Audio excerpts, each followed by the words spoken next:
Imagine you're standing in the middle of a forest. The sky suddenly turns black. Thunder shakes the ground beneath your feet as lightning tears through the clouds. Rain crashes down so hard you can barely see the people beside you. Trees split apart. Rivers begin to overflow. For ancient humans, storms weren't just bad weather, they were one of the greatest dangers they faced. Every storm carried the possibility that someone wouldn't survive. Then everything becomes quiet. The rain slows. Sunlight breaks through the clouds. Your family cautiously steps outside, grateful to still be alive. That's when someone points toward the sky. Stretching across the horizon is an enormous arc glowing with colors unlike anything you've ever seen. It doesn't move. It doesn't make a sound. It isn't connected to the ground or the clouds. It simply hangs there, watching over the landscape. Curious, someone begins walking toward it. If it's real, they should eventually reach it. But every step produces the same result.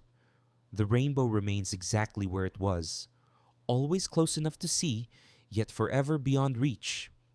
Hours later, it simply disappears, without knowing anything about light, lenses, or physics. How would you explain something like that? Ancient humans couldn't. And when people can't explain something, they naturally search for meaning. The rainbow didn't just appear after a storm, it appeared after one of nature's most violent displays, making it seem less like an accident and more like a message. The only question was, who was sending it? The ancient Greeks believed the rainbow was Iris, the messenger of the gods. Whenever those colors stretched across the sky, they believed heaven was communicating with earth. Thousands of miles away, the Norse imagined something remarkably similar. To them, the rainbow was Bifrost, a bridge connecting the world of humans to the realm of the gods. Across Australia, many Aboriginal traditions spoke of the rainbow serpent, a powerful being responsible for creating rivers, mountains, and life itself. In parts of China, rainbows were believed to be places where heaven and earth briefly touched. Across Africa and the Americas, many cultures connected them with powerful spirits, serpents, or messages from another world. These civilizations were separated by oceans, languages, and thousands of years of history. Most never knew the others existed. Imagine walking alone through a forest when you suddenly hear a branch snap behind you. You don't stop to calculate every possible explanation. Your mind immediately assumes that something caused it.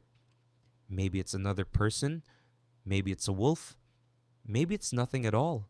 But for most of the human history, assuming there was an unseen danger kept people alive far more often than ignoring it. Now imagine witnessing a rainbow with that same brain. A storm has nearly destroyed your camp. Lightning has struck the ground. Thunder has shaken the forest. Then, moments later, an enormous arc of impossible color appears silently across the sky. It can't be touched. It can't be reached. It disappears without leaving a trace. There was just one problem. Rainbows didn't behave like anything else ancient humans had ever seen. Every object in nature had a place. Mountains could be climbed. Rivers could be crossed. Trees could be touched. If you could see something, you could eventually reach it. But the rainbow refused to follow that rule. Imagine spotting one where it seems to touch the earth. You begin walking toward it. Minutes pass, then an hour, yet it never gets any closer. Eventually, it fades away without making a sound. No footprints, no shadow, no evidence it was ever there. It was as if the sky had created something that wasn't really there at all. For thousands of years, nobody could explain why. Even some of history's greatest thinkers failed. The Greek philosopher Aristotle believed rainbows formed when sunlight reflected from dark clouds. It was a clever theory, but it couldn't explain why the colors always appeared in the same order or why no one could ever reach them. Century after century, The mystery remained unsolved. The answer turned out to be stranger than anyone had imagined. A rainbow isn't an object floating in the sky. It only exists because of the exact position of three things: the sun, millions of tiny raindrops, and you. Move a few steps, and the rainbow changes with you. In fact, the person standing beside you isn't seeing exactly the same rainbow. Their eyes are receiving light from a completely different set of raindrops. No two people have ever seen the exact same rainbow. That means ancient humans were chasing something that had no fixed location to begin with. They weren't failing to reach the rainbow because it was far away. They were failing because there was never a single place where it actually existed. Ironically, the real explanation is even more unbelievable than the myths people invented. And perhaps that's why, even today, almost everyone still stops to look whenever a rainbow appears. The real surprise isn't that ancient humans believed rainbows were supernatural. It's that if you had lived beside them, you probably would have believed the same thing. Imagine trying to explain a rainbow without using the words light, reflection, or water droplets. You can't. Those ideas took humanity thousands of years to discover. Until then, the only evidence anyone had was what they could see with their own eyes. A deadly storm would tear across the land, and moments later, an enormous arc of impossible color would appear where nothing had existed before. It couldn't be touched. It couldn't be reached. Then it would simply vanish. That's why rainbows inspired so many myths. They weren't just beautiful. They seemed to exist outside the normal rules of nature. Someone, or something, had placed it there. Today, we know better. A rainbow is simply sunlight bending through millions of raindrops at just the right angle. The next time a rainbow appears, watch what happens. People stop walking, cars pull over, parents call their children outside, phones come out of pockets. For a few moments, everyone looks up. The rainbow hasn't changed in thousands of years. Only the story we tell ourselves about it has. Ancient humans looked at a rainbow and saw a message from the heavens. We look at the same colors and see one of nature's greatest optical illusions. But the feeling underneath is almost identical: wonder, curiosity, awe. So why did ancient humans fear rainbows? Not because they were irrational, not because they were less intelligent. They feared them because they were witnessing something that seemed impossible. Without science, without physics, and without any way to understand what they were seeing, fear was a perfectly human response. And perhaps that's the most fascinating part of all. The rainbow never changed. Human knowledge did. Emiliano Sala, born on October 31st, 1990 in Cululu, Santa Fe Province, Argentina. He left Argentina while still young and moved to France to chase a professional soccer career. After struggling for playing time early in his career, Emiliano slowly built his reputation through hard work. His best years came with Nantes, where he became one of the club's most reliable goal scorers. He scored more than 40 goals for Nantes and became popular with supporters because of his effort and determination. In January 2019, Cardiff City agreed to sign Emiliano for a club record transfer fee. At 28 years old, he was finally getting the chance to play in the Premier League. It should have been the biggest move of his career. On January 21st, 2019, Emiliano boarded a small Piper Malibu aircraft at Nantes Atlantique Airport in Nantes, France. The aircraft was flown by pilot David Ibbotson. As the plane crossed the English Channel at night, Emiliano sent a voice message to friends saying the aircraft seemed unsafe and that he was frightened. At around 8:23 in the evening, radar contact was lost near Guernsey in the Channel Islands. The plane had disappeared. A large search began, but authorities were unable to locate the aircraft during the first operation. Emiliano's family and supporters helped fund a private search. On February 3rd, the wreckage was finally found on the seabed in the English Channel. Emiliano's body was recovered from inside the aircraft several days later. The pilot's body was never found. Investigators determined that the aircraft broke apart after the pilot lost control. They also found that carbon monoxide had entered the cabin and may have left Emiliano unconscious before the impact. Emiliano was officially declared dead following the crash on January 21st, 2019, at only 28 years old. He had left France expecting to begin the greatest chapter of his career. He never reached Cardiff.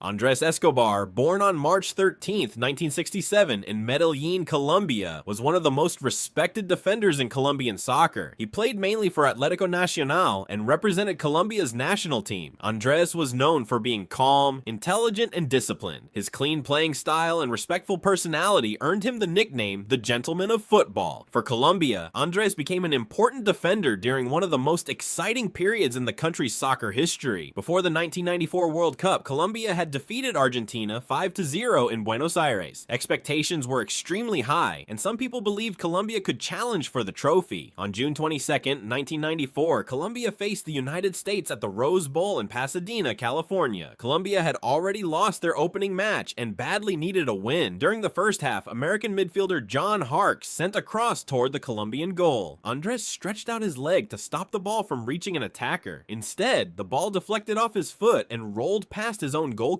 It was an own goal. The United States eventually won 2-1, and Colombia were eliminated from the tournament. Andres returned to Medellin. Although friends warned him to remain out of public view, he reportedly believed he should face the Colombian people instead of hiding. During the early hours of July 2, 1994, Andres left a nightclub in Medellin, Antioquia, Colombia. As he walked through the parking lot, several men confronted him and argued with him about the World Cup. Humberto Muñoz Castro then pulled out a gun and shot Andres several times. Andres was taken to a hospital but died shortly afterward at only 27 years old. The killing became one of the darkest moments in soccer history. An own goal was only a mistake during a game, but violent men treated that mistake as if it were worth more than a human life. Christian Atsu, born on January 10, 1992 in Adafoa, Ghana, was a fast and skillful winger who became an important player for both Ghana and several European clubs. He began his professional career with Porto before signing for Chelsea in 2013. Although he did not play regularly for Chelsea, he gained experience during loan spells with clubs including Everton, Bournemouth, and Newcastle United. Christian eventually joined Newcastle permanently and played more than 100 matches for the club. For Ghana, Christian earned 65 international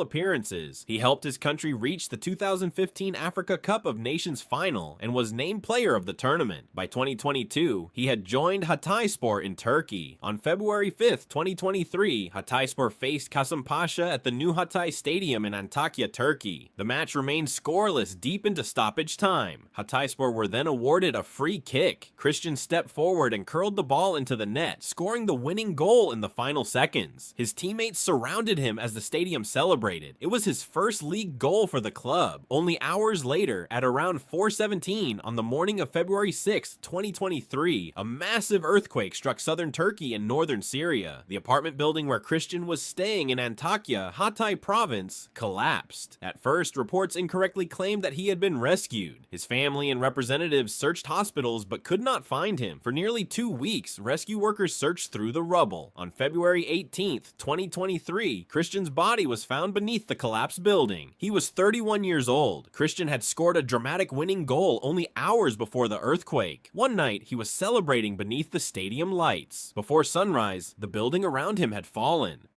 Suleiman Al Obeid, born on March 24, 1984, in Gaza City, Suleiman played for clubs including Khadamat Al-Shati, Markaz Shabab Al-Ma'ari, and Gaza Sport. During his career, he reportedly scored more than 100 goals, and scored one of his most famous goals with a bicycle kick against Yemen in 2010. By 2025, the war in Gaza had destroyed homes, displaced families, and created severe shortages of food, and he was trying to provide for his wife and 5 children. On the morning of August 6, 2025, Suleiman joined hundreds of civilians on Altina Street in Khan Younis, southern Gaza. According to his family and the Palestinian Football Association, the group was waiting near a humanitarian aid distribution area to collect food. An Israeli tank shell struck the area. Suleiman was hit by shrapnel and killed. His death gained worldwide attention after UEFA posted a short tribute without explaining how he had died. Suleiman had spent his career giving hope to children through soccer. Diogo Jota, born on December 4th, 1996 in Massareiros, Porto, Portugal, was a fast and intelligent forward for Liverpool and Portugal. He began his professional career with Paços de Ferreira before playing for Porto and Wolverhampton Wanderers. At Wolves, Jota became an important part of the team that earned promotion to the Premier League and later competed in European soccer. Liverpool signed him in 2020. Jota quickly became known for his pressing, smart movement, and ability to score important goals. During 5 seasons with Liverpool, he scored 65 goals in 182 matches and helped the club win the Premier League, FA Cup, and League Cup. For Portugal, he made 49 appearances and helped his country win the UEFA Nations League twice. In June 2025, Jota married his longtime partner, Rute Cardoso. Only days after the wedding, Jota began traveling through Spain with his younger brother, Andre Silva. During the early hours of July 3rd, 2025, they were driving a Lamborghini on the A52 motorway near Quernadilla in Zamora province, Spain. At around 12:30 in the morning, the car reportedly suffered a tire blowout while overtaking another vehicle. The driver lost control. The Lamborghini left the road, overturned, and burst into flames. Emergency services arrived, but the car was already covered in fire. Diogo and his brother were both killed at the scene. Diogo was 28 years old. His death shocked Liverpool, Portugal, and the entire soccer world. He had recently won the Premier League, gotten married, and was preparing to return for preseason training. Instead, his life ended on a quiet highway in the middle of the night. Davide Astori, born on January 7, 1987 in San Giovanni Bianco, Lombardy, Italy, was a calm and dependable central defender. He developed in AC Milan's youth system before building his professional career with Cagliari. Astori played 174 league matches for Cagliari and became known for his positioning, leadership, and ability to remain calm under pressure. He later spent time with Roma before joining Fiorentina. At Fiorentina, Astori became one of the team's most respected players. Before the 2017-18 season, he was chosen as club captain. He also made 14 appearances for the Italian national team. On March 3, 2018, Fiorentina traveled to Udine for a Serie A match against Udinese. The team stayed at the Hotel La Dimore. Astori ate dinner with his teammates and later returned to his room. Everything appeared normal. The next morning, March 4, 2018, Astori did not arrive for breakfast. This was unusual because he was normally one of the first players there. Team staff went to his room and knocked on the door. There was no answer. When they entered, they found Astori lying unresponsive in bed. Emergency workers were called, but he had already died during the night. Davide Astori was 31 years old. Fiorentina's match was immediately canceled. Soon afterward, every Serie A and Serie B match scheduled that day was postponed. Astori had gone to sleep while preparing to lead his team in another league match. He never woke up. Stefan Petrovski, at only 18 years old, he received the biggest opportunity of his career. In early 2016, Stefan signed a 3-year professional contract with Malacca United. On April 5, 2016, Stefan attended a training session near Hang Jebat Stadium in Malacca, Malaysia. There were 29 players taking part in the session. The weather did not appear extremely dangerous. As training came to an end, Stefan was standing near the goalposts with his teammate Murshid Afik Azuan. Suddenly, lightning struck the area around the goal. The electrical current hit both players. Afik fell to the ground, but later regained consciousness and recovered. Stefan was knocked unconscious and stopped breathing. He was rushed to Malacca Hospital, where doctors placed him on a ventilator in the intensive care unit. His family traveled to Malaysia and stayed beside him while he remained in a coma. For several weeks, his parents, teammates, and supporters hoped he would wake up. But Stefan's brain had been badly damaged after going too long without enough oxygen. On May 1st, 2016, Stefan Petrovski died in the hospital in Malacca, Malaysia. His death later inspired a campaign known as Stefan's Law, which called for stronger lightning safety rules in professional soccer.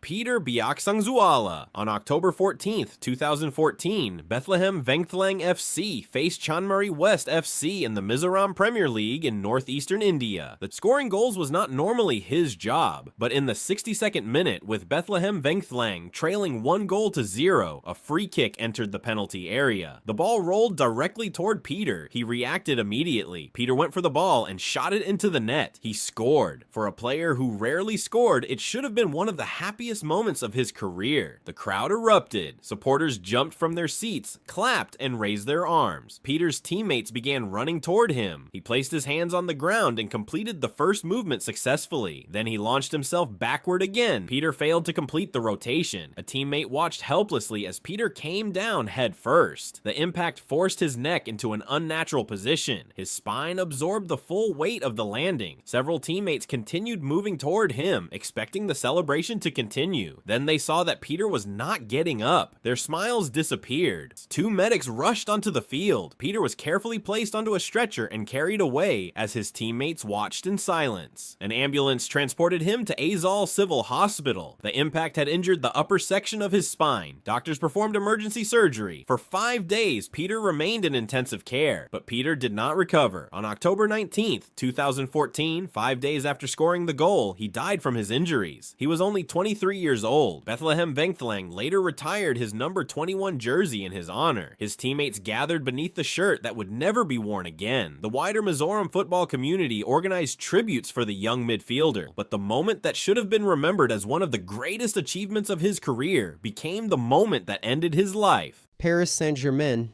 lost £265 million. Neymar and Mbappe, two of the biggest stars on the planet, and PSG still lost that much money on just their transfers alone. One bad choice, that's all it takes. No cheating, no crime, just one signature. You'd think soccer's biggest mistakes happen on the field. A missed penalty, a red card, but those only cost one game. Let's start with the most expensive kind of mistake there is, paying too much for the wrong player at the wrong time. In January 2018, Barcelona signed Felipe Coutinho from Liverpool. The fee with add-ons could rise as high as £142 million. At the time, it was one of the largest transfers in football history. Barcelona weren't reckless. Their scouting department was considered one of the best in the world, but Coutinho never fit the system. 3 years later, they sold him to Aston Villa for a fraction of the price. The club didn't just lose money, they lost the flexibility that money could have bought them, a new striker, a rebuilt midfield. Chelsea did something similar in 2021, £97.5 million for Romelu Lukaku, re-signed from Inter Milan. On paper, it looked safe. He'd scored goals everywhere he'd played, but within a year, he was gone again, loaned out, then sold at a steep loss. Same story, different club, different name, same pattern. Manchester City spent £100 million on Jack Grealish in 2021. He helped them win trophies, but by most footballing metrics, his individual output never matched the fee. And here's the part almost nobody talks about. That $100 million wasn't just a transfer fee. It was £100 million that could not be spent anywhere else. Every pound tied up in one decision is a pound that isn't available for the next one. A striker that got away, a defender someone else signed instead, a trophy that ended up in a different city. But overpaying isn't even the most damaging mistake in football. There's one that's worse. And it's the opposite. In 2014, Chelsea sold a 23-year-old midfielder to Wolfsburg for £18 million. His name was Kevin De Bruyne. Chelsea's coaching staff didn't think he fit their system. 2 years later, Manchester City signed him for over $50 million. Within a few seasons, he was arguably the best midfielder on the planet. Chelsea didn't lose £18 million. They lost a trophy case. Nobody can put an exact number on what that decision actually cost because you can't calculate the value of championships that never happened. This is the part scouts don't like to admit. Overpaying for the wrong player is a mistake you can see. It's on the balance sheet immediately. Undervaluing the right player is a mistake that doesn't show up for years.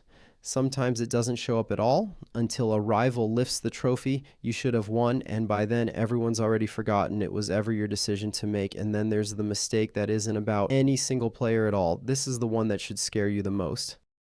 Leeds United, early 2000s. The club borrowed heavily against the assumption that they'd keep qualifying for the Champions League year after year. new signings, higher wages, a stadium expansion, all financed on the bet that success was guaranteed. In 2002, that bet collapsed.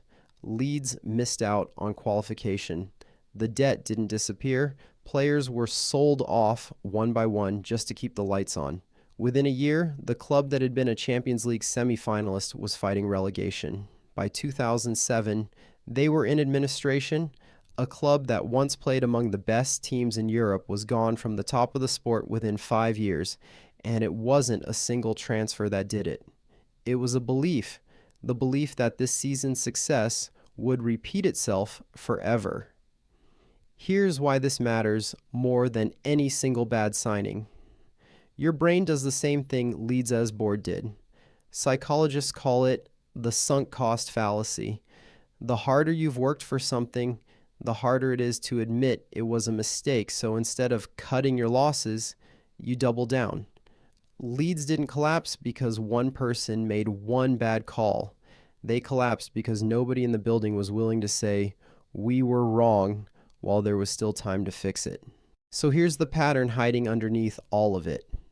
Every one of these mistakes felt completely reasonable in the room where it was made. Coutinho looked like a generational talent. Lukaku had the numbers to justify the fee. Chelsea's coaching staff genuinely believed De Bruyne wasn't ready. Leeds board genuinely believed qualification was close to guaranteed. Nobody walked into these decisions trying to lose money. They walked in with confidence, data, and the best information available at the time. That's what makes this different from an on-pitch mistake. A missed penalty is instant. You see it happen.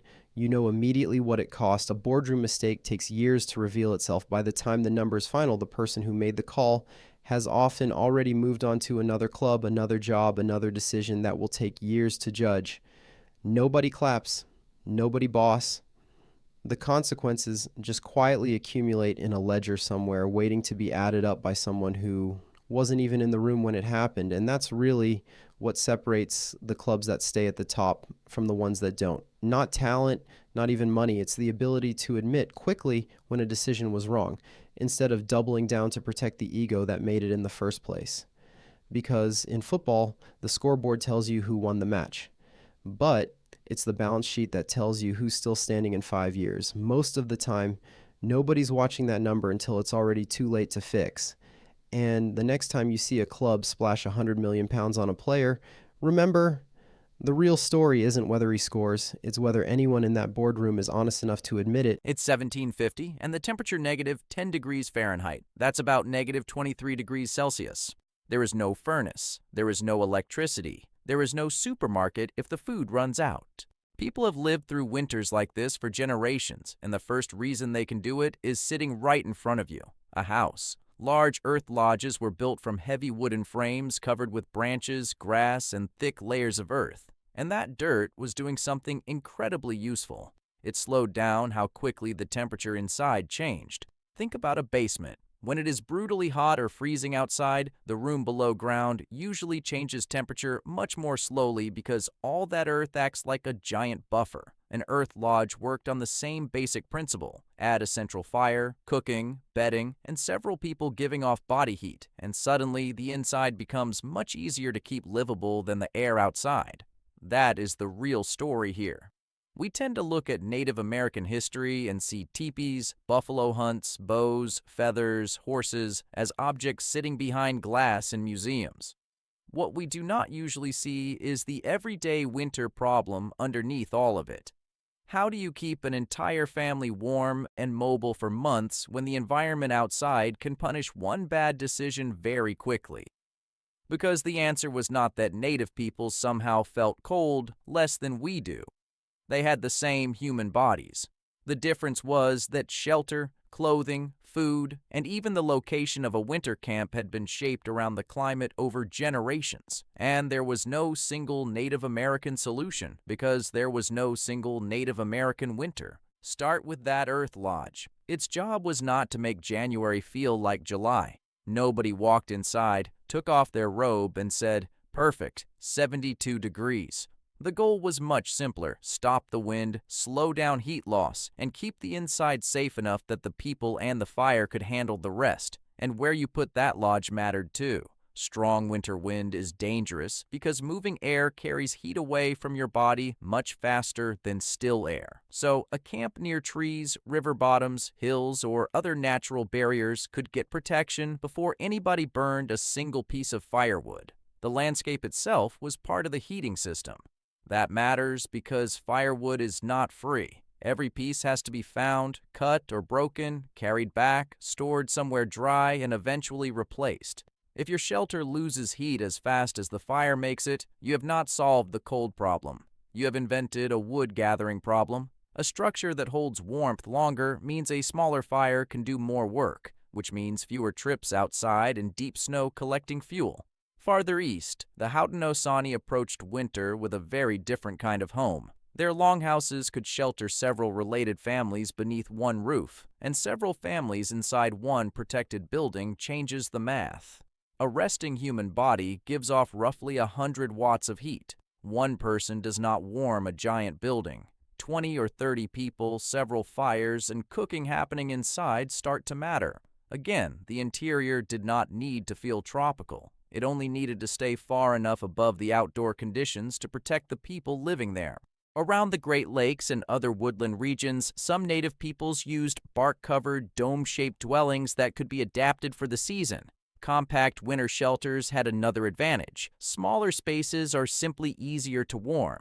Every extra cubic foot of air is another bit of space your heat has to deal with. A huge empty room might look impressive, but in January, it is also a giant cold box you have volunteered to heat. Smaller and tighter can be smarter.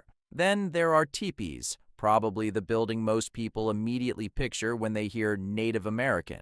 And this is where the stereotype causes trouble, because teepees were not the universal native house. They were especially useful for plains peoples whose lives required mobility. A teepee could be taken down, transported, and rebuilt in another location, which matters when people are following game or moving between seasonal areas. The cone shape also handles wind well because there is no giant flat wall for the wind to slam into. Air moves around the sloped surface. A fire can burn near the middle while smoke rises and escapes through openings near the top. None of that means the teepee was the perfect winter shelter. It means it was an excellent answer to a very specific problem. How do you create a usable shelter that also moves with you? An earth lodge solves permanence. A teepee solves mobility. A longhouse solves communal living in another environment. Different problem, different answer. But eventually, you have to leave whatever shelter you are using.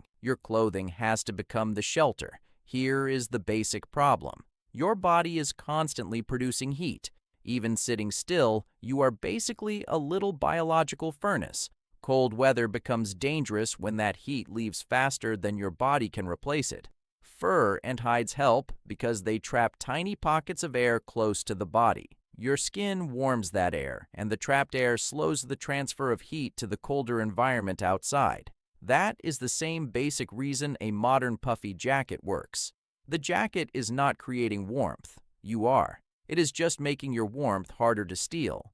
On the plains, thick bison robes could provide excellent winter protection, but here is the annoying part about winter clothing. Too warm can also become a problem. Imagine walking several miles through deep snow carrying wood while wrapped in heavy layers. You start sweating, your inner clothing gets damp, then you stop moving. Now your body is producing less heat, but the moisture is still sitting against you, and water transfers heat much faster than dry trapped air. You have basically smuggled part of the winter into your own clothes. That is why staying dry matters almost as much as staying covered. People needed clothing that protected them while still allowing them to work and move. Footwear was especially important because your feet spend the entire day touching the cold ground. Different nations developed different kinds of moccasins and winter footwear, often adding insulating materials depending on the climate. But the design still had to bend with the foot. A boot that keeps you incredibly warm but turns walking into a wrestling match is not much help when the firewood is 2 miles away.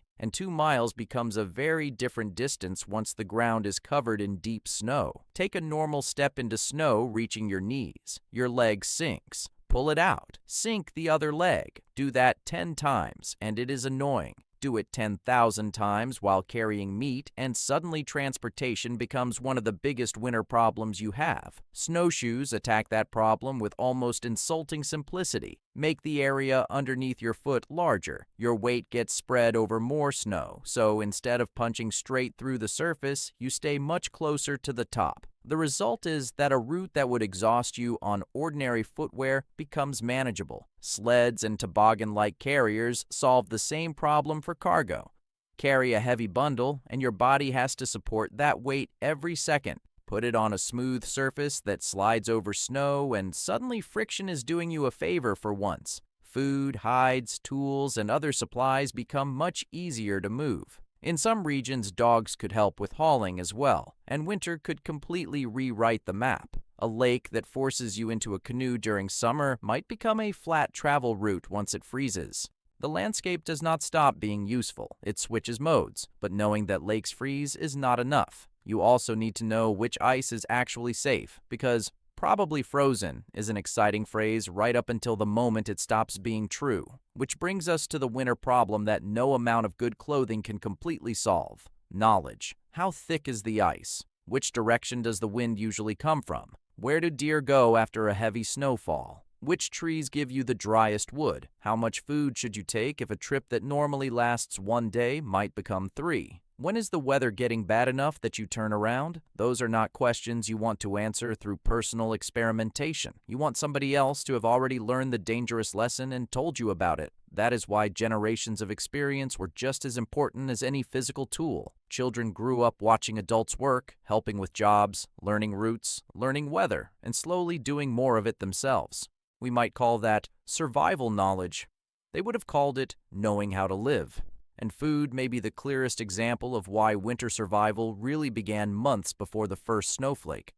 Your body can only stay warm if it has fuel, and cold weather makes you burn through energy quickly. You are walking through snow, carrying wood, repairing shelters, and generating heat all day. At the exact moment your body needs more energy, the landscape is giving you fewer easy meals. Plants disappear beneath snow. Some animals migrate or change their behavior. Lakes freeze. Storms can keep hunters close to home. The worst possible winter food strategy is waiting until winter to think about food. Agricultural nations along the upper Missouri could store crops like corn, beans, and squash. Around the Great Lakes, wild rice and other foods could be harvested and preserved. Meat and fish could be dried or smoked. Nuts, berries, roots, and other foods varied by region.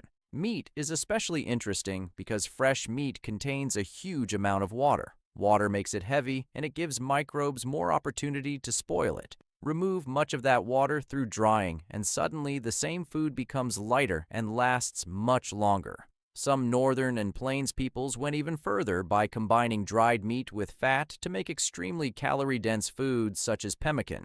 That is winter logic in edible form. You take protein that keeps well, add fat because fat packs a huge amount of energy into a small mass, and create something that can travel without needing a refrigerator. Nobody is plating it with microgreens. It has another job. It has to get you through February. Movies love the image of one hunter heading into the snow and coming back that evening with dinner. Real animals do not care about screenplay structure. Sometimes you walk all day and come home with absolutely nothing except a new appreciation for stored corn. Hunting still mattered, and winter even made some parts easier. Tracks are easier to follow in fresh snow. Animals sometimes gather in predictable locations, but the hunt sits on top of the stored food system rather than replacing it. Now go back inside, because the fire has been burning while we were talking, and somebody has had to feed it. Fire looks like the obvious answer to winter until you realize the fire itself has a diet.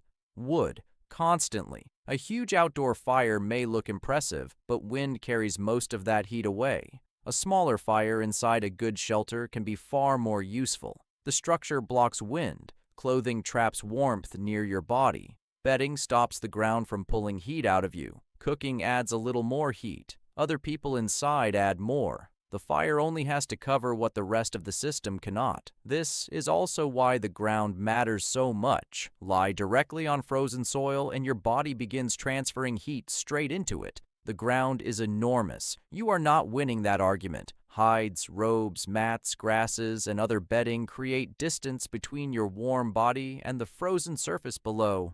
One extra layer under your body means less heat lost every hour you sleep. Better walls mean fewer logs burned overnight. Better snowshoes mean fewer calories spent traveling. Better food storage means fewer desperate hunts. Winter survival is not one giant breakthrough. It is dozens of small efficiencies stacked together until ordinary life becomes possible. Surviving winter makes it sound like everyone spent 4 months barely hanging on, waiting for spring to rescue them.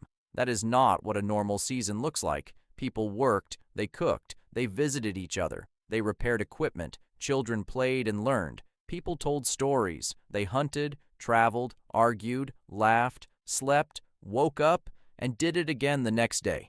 So come back to the upper Missouri on that 10 below zero January morning. Snow outside, wind moving across the plains. Inside the Earth Lodge, a small fire is burning. Food gathered months earlier is stored nearby. Hides and bedding are keeping bodies off the cold ground. Thick earth is slowing the temperature change outside. Somewhere nearby is a pile of wood somebody had the sense to gather before they desperately needed it. Nothing in that room is performing a miracle. Every piece is doing one small job, and all of those jobs add up to a family getting through another ordinary winter day. That is why the answer was never simply toughness. It was preparation, design, cooperation, and generations of knowing exactly what winter was going to ask from you before it arrived. So if you had to spend one winter there with no electricity, no modern heating, and no supermarket, but you could choose one advantage: a perfectly built shelter, the best winter clothing, enough stored food for the entire season, or a lifetime of knowledge about the land, which one are you taking? Let me know in the comments. Until next time, stay curious. Around 500 years ago, teachers tied children's left hands behind their backs. Parents forced them to write with the other hand. Entire cultures believed the left hand was cursed. And yet, after centuries of trying to erase it, left-handed people still exist. Not 1%, not 2%, almost exactly 1 in every 10 people. If evolution removes traits that make survival harder, why did this one survive? The answer has almost nothing to do with luck. Today, about 90% of people are right-handed. That ratio has remained surprisingly stable across cultures and throughout recorded history.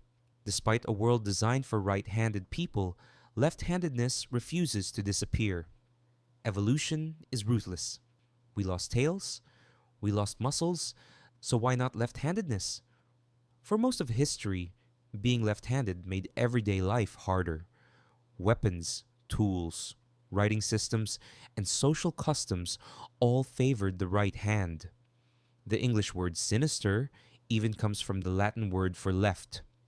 Yet the percentage barely changed. Scientists eventually wondered if left-handedness wasn't surviving despite its disadvantages, but because of a hidden advantage. The first clue came from sports. In boxing, fencing, baseball, and tennis, left-handed athletes appear far more often than expected. Right-handed athletes spend nearly their entire lives training against other right-handed opponents. Left-handers spend almost all of their lives facing right-handers. When the two meet, the left-hander often has the element of surprise. Biologists call this frequency-dependent selection. A strategy can become valuable simply because it is rare. If everyone used it, the advantage would disappear. Researchers have found similar patterns throughout nature. Certain fish attack prey from either the left or the right. As one strategy becomes common, prey adapt, giving the rarer strategy the advantage. The balance constantly shifts. Nature often preserves diversity because diversity itself improves survival. Humans may be no different. Scientists then turn to the brain. Left-handed people often show greater variation in how language and problem solving are organized across the brain's hemispheres. That doesn't mean every left-handed person is more creative or more intelligent. It does suggest that there are multiple, successful ways for the human brain to develop. Studies on divergent thinking have sometimes found small advantages for left-handed participants when generating unusual ideas or approaching problems from unexpected angles. Different wiring can produce different strengths. Of course, left-handedness also has costs. Everyday objects are built for right-handed users. Certain occupations and tools increase the risk of accidents. Evolution accepts these costs because the occasional advantages appear to outweigh them over many generations. It doesn't build perfect individuals, it builds resilient populations. Some people are cautious, others take risks. Some excel at patterns, others at language. Think about humanity's greatest achievements. They did not come from millions of identical minds. They came from people who approached problems differently. Civilization itself depends on diversity of thought. So, is being left handed a superpower? Not in the comic book sense. It won't make you stronger. It won't make you a genius. It won't guarantee success. But it may represent something even more remarkable. A reminder that evolution sometimes rewards those who are different. For tens of thousands of years, humanity has carried a small minority whose greatest strength may simply have been seeing the world from another angle. Maybe that is the real superpower, not the hand you write with, but the willingness to think differently. If one lesson keeps appearing throughout nature, it is this: survival rarely belongs to those who are exactly like everyone else. Sometimes the future belongs to the few who aren't. Imagine you're standing outside 5,000 years ago. It's the middle of the day. The sun is directly above you. People are working. Children are running around. Animals are grazing nearby. Nothing is unusual. Then someone looks up. A piece of the sun is missing. At first it's tiny, just a dark bite taken out of the edge. Then it gets bigger and bigger. The sunlight starts fading. The air gets colder. Except it's the middle of the day. You have no telescope, no eclipse glasses, no astronomy class. You don't know the moon is about to pass between you and the sun. You don't even know you're standing on a planet floating through space. All you know is that the sun has been there every single day of your life, and now something is eating it. A few minutes later, it disappears. The sky goes dark. Stars appear above you, and where the sun used to be is a black circle surrounded by white fire. Today, people spend thousands of dollars traveling across the planet just to see this. 5,000 years ago, you might have thought the world was ending. And honestly, that reaction makes a lot more sense than you think. Because to understand why eclipses were so terrifying, you have to forget almost everything you know about the sky. Forget planets, forget gravity, forget orbits, forget that Earth goes around the sun, forget that the moon goes around Earth, forget that somebody already calculated the exact second the eclipse will end. Now look up again. The sun isn't just another object in the sky. It controls your entire life. It tells you when to wake up. It tells you when to hunt. It tells you when to work. Your crops depend on it. The animals around you depend on it. And every evening, when it disappears, you know something important. It will come back. Humans had watched the sun set and rise for generation after generation. Night was dangerous, but night made sense. This didn't, because now darkness was arriving at noon, and there was no countdown telling you when the sun was coming back. That's the part that's easy to forget. You know, an eclipse lasts minutes. They didn't.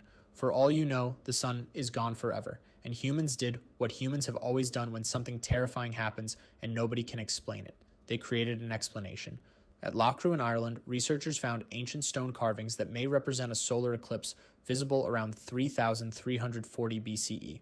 We can't know exactly what the people who made those carvings thought, but once written records start appearing, something interesting happens. People all over the ancient world start treating eclipses like something has gone seriously wrong. Ancient Chinese records are some of the clearest. More than 3,000 years ago, scribes recorded eclipses on animal bones and tortoise shells, and their description was brutally simple. The sun had been eaten. Think about that. Not covered, not temporarily blocked by the moon.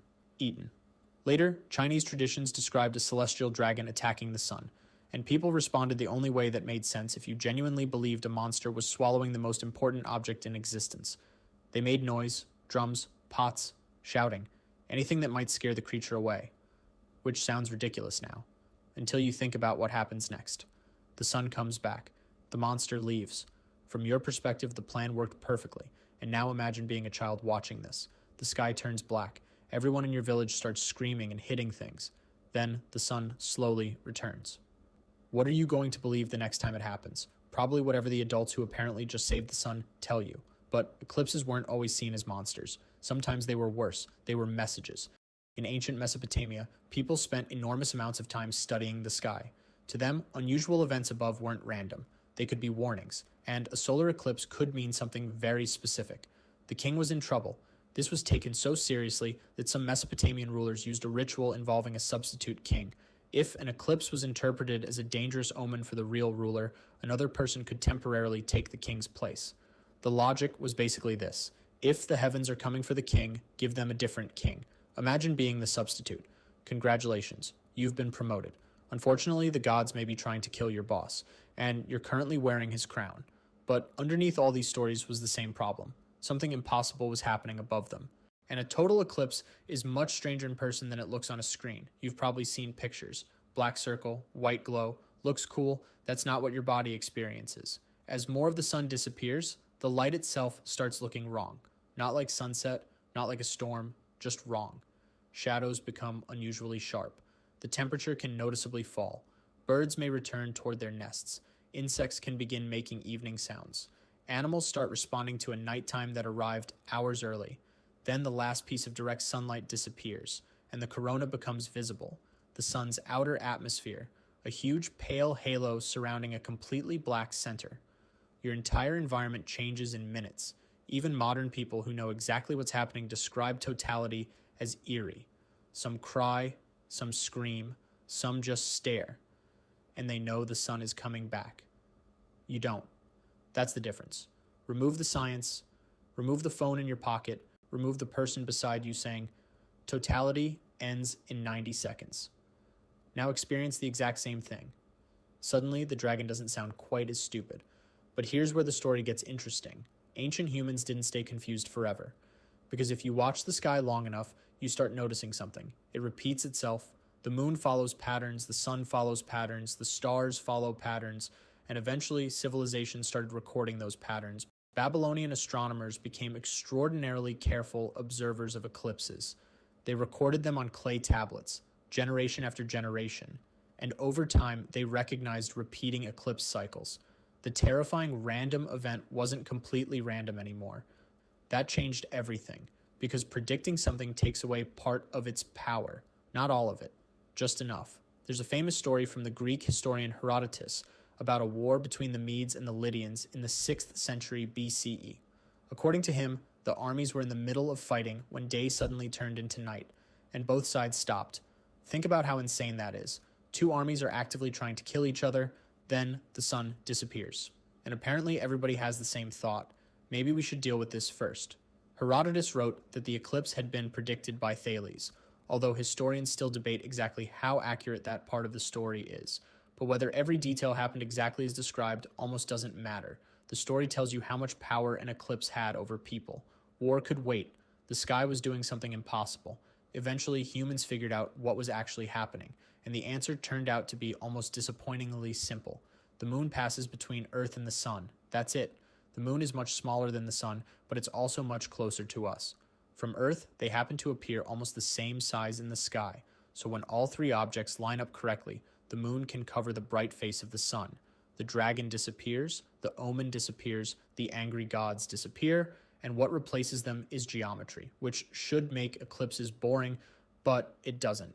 That's the strange part. You can understand exactly what an eclipse is. You can know exactly when it starts, exactly when totality happens, exactly how long it lasts. You can literally watch an animation of the moon's shadow moving across Earth before it happens, and then totality arrives and your body still reacts. Your heart speeds up, the temperature falls.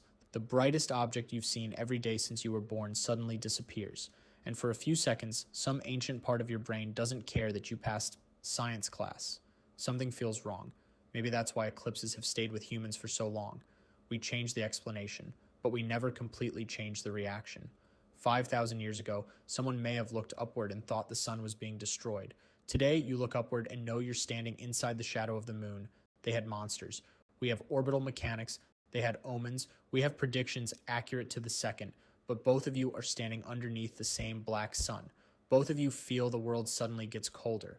Both of you watch daylight disappear. And for those few minutes, the difference between you and the person staring at the sky 5,000 years ago becomes surprisingly small. Because before you remember the science, your brain notices one thing first: the sun is gone.